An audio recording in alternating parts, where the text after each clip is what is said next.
70 और 80 का दशक, जब भी हम बॉलीवुड के इस सुनहरे दौर की बात करते हैं तो कुछ नाम हैं जो जहन में अपने आप आ जाते हैं।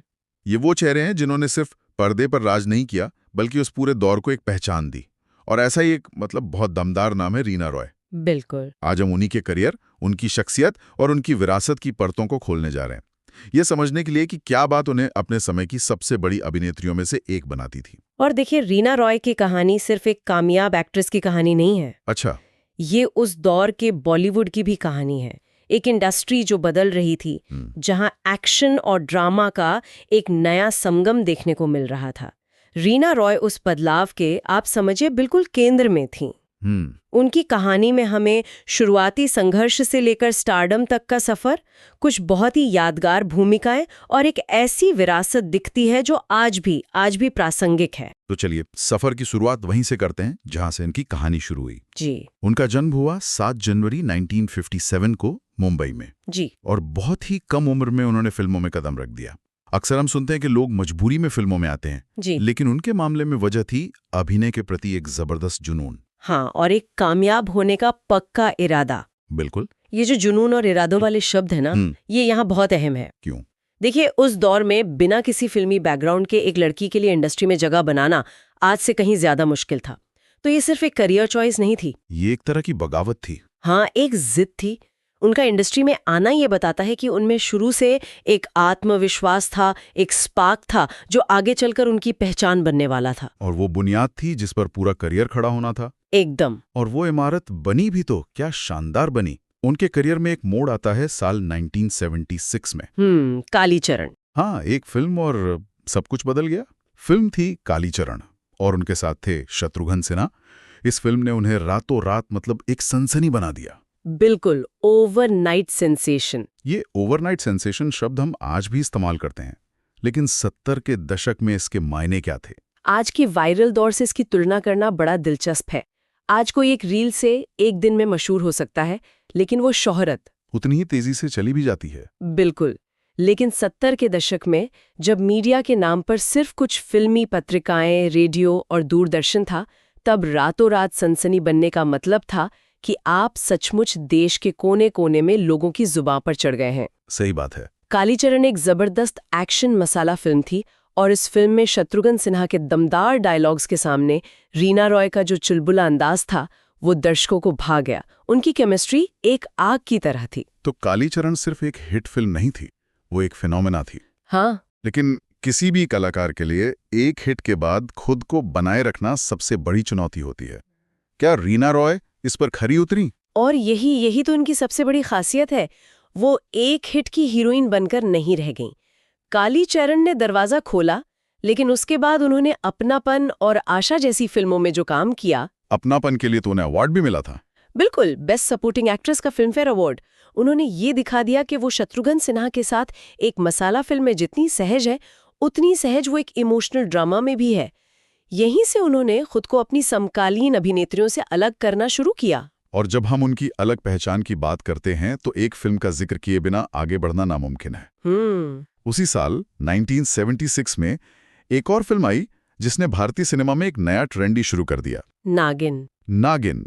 आज भी जब कोई इच्छाधारी नागिन की बात करता है तो जहन में सिर्फ एक ही चेहरा आता है। बिल्कुल, नागिन तो अपने आप में एक केस स्टडी है। वो एक मल्टी स्टारर फिल्म थी। सुनील दत्त, फिरोज खान, जितेंद्र, बड़े बड़े सितारे थे। पूरी स्टार कास्ट थी। लेकिन फिल्म खत्म होने के बाद दर्शक जिसे साथ लेकर घर गए, वो थी रीना रॉय। उनका वो गुस्सैल, बदला लेने वाला किरदार, उनकी वो भेदती हुई आंखें, वो डरावनी भी थीं और आकर्षक भी। उन्होंने उस किरदार को एक ऐसी गरिमा दी जो पहले कभी नहीं देखी गई थी। और उस फिल्म ने तो फैंटेसी थ्रिलर जॉनर को एक नई जिंदगी दे दी। और रीना रॉय को एक आइकॉनिक दर्जा भी। एक ही साल में कालीचरण और नागिन। ये तो किसी भी एक्टर के लिए एक सपने जैसा है। लेकिन अक्सर कलाकार अपनी एक इमेज में बंध जाते हैं। नागिन की इतनी बड़ी सफलता के बाद क्या उनके साथ भी ऐसा हुआ? ये एक बहुत बड़ा खतरा था। बिल्कुल था।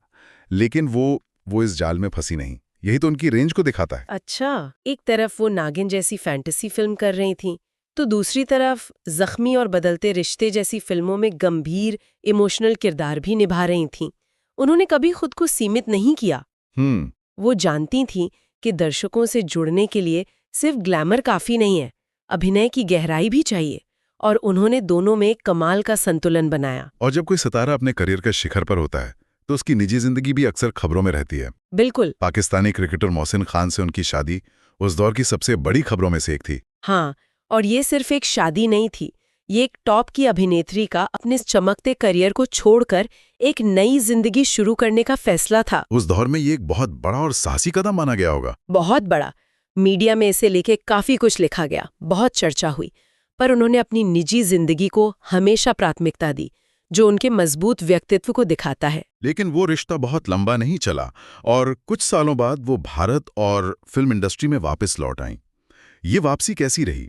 क्योंकि खासकर अभिनेत्रियों के लिए एक ब्रेक के बाद वापसी आसान नहीं होती। वापसी वाकई आसान नहीं थी, और यहाँ हमें उस दौर के सिनेमा की सच्चाई को भी समझना होगा।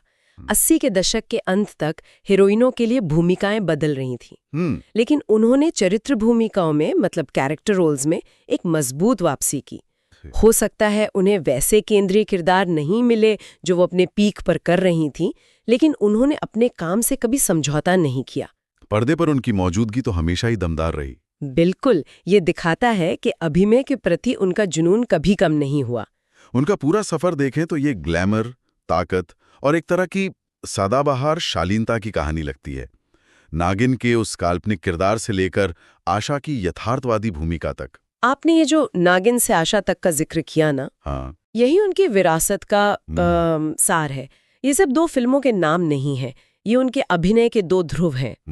मतलब एक ध्रुव पर विशुद्ध व्यावसायिक मनोरंजक सिनेमा है, तो दूसरे पर गंभीर सामाजिक मुद्दों वाला सिनेमा, और इन दोनों के बीच उन्होंने हर रंग का किरदार निभाया। सही। उनकी विरासत ये है कि वो एक कंप्लीट एक्ट्रेस थी।